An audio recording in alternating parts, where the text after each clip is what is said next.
এমন কোনো বিশ্ববিদ্যালয় ছিল না যেখানে তারা ভিসি নিয়োগ করেন। তার মানে এই মানুষগুলো যা বলে ভোটাররা এটা বিশ্বাস করে না।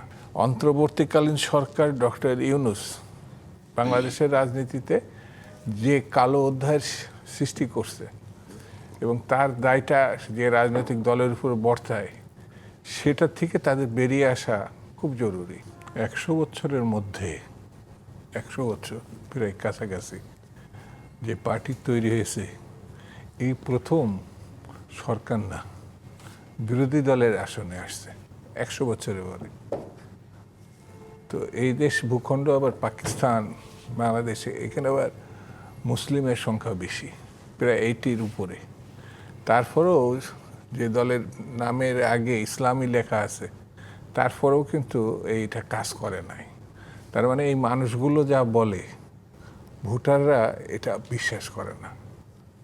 এই যে যেমন একটা শব্দ সীমাহীন দুর্নীতি, আমি আজকে এই টকশোতে না আসলে পরে যে বিএনপি সীমাহীন দুর্নীতির মধ্যে ঢুকে পড়ছে, এটা তো আমি কোনো রকম টেলিভিশন, বিতর্ক, মিডিয়া, পত্রপত্রিকা আমি পড়ি নাই, বুঝছেন।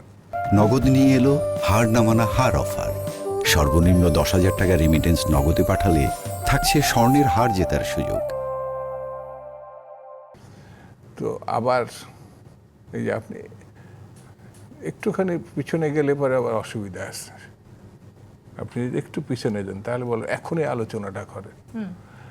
একটু পিছনে গেলে দেখবেন এমন কোনো বিশ্ববিদ্যালয় ছিল না যেখানে তারা ভিসি নিয়োগ করে না। ক্ষমতায় যায়নি, মানে পার্টি ক্ষমতায় যায়নি, একটু সুযোগ পাইছে ডক্টর ইউনূসের উপর ভর করে মোটামুটি এটা করে ফেলছে। এটা একেবারে ওপেন সিক্রেট।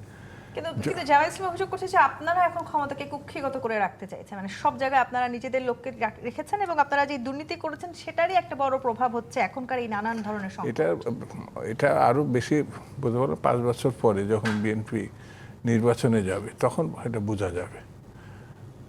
আর এটা ওই রাজনৈতিক বক্তব্য কিছু থাকে, ওটা সীমাহীন দুর্নীতি, তারপর আরো কি কি আছে না, আমরা যখন কিন্তু ওই সময় রাজনীতি বাংলাদেশের প্রেক্ষাপটে আর বর্তমানের রাজনীতি একেবারে ভিন্নতর, একেবারে আপনি আগেরটার সঙ্গে মিলানো যাবে না।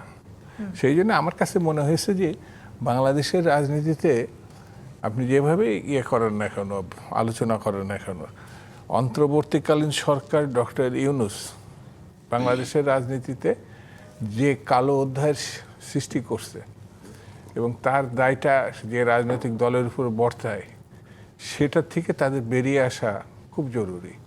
এটা আবার এই কারণে বলছি, 12ই ফেব্রুয়ারি নির্বাচনের মধ্য দিয়ে এই গণরায়টা তারা প্রমাণ করছে। তারা যদি এত ভালো হতো তাহলে বিএনপি কোনোভাবেই এত মানে অ্যাবসলিউট মেজরিটি পায় না, বিরোধী দলে থাকতো। কারণ বিএনপি যে রাজনীতিটা করছে সেটা মানুষের জন্য রাজনীতি করছে, আর দলীয় রাজনীতি যেটা করছে মানে কিভাবে কি হতো সেটা যদি একবার ক্ষমতা আসতো, ক্ষমতা না পেয়ে ইউনিভার্সিটিগুলো তো দেখছে, ক্ষমতায় আসলে কি হতো সেটা তো বোঝা, মানে মানুষের ব্যক্তিগত খাবার, পোশাক আশাকের উপরও হাত পড়ে যেত। অন্যগুলো বাদ দিলাম।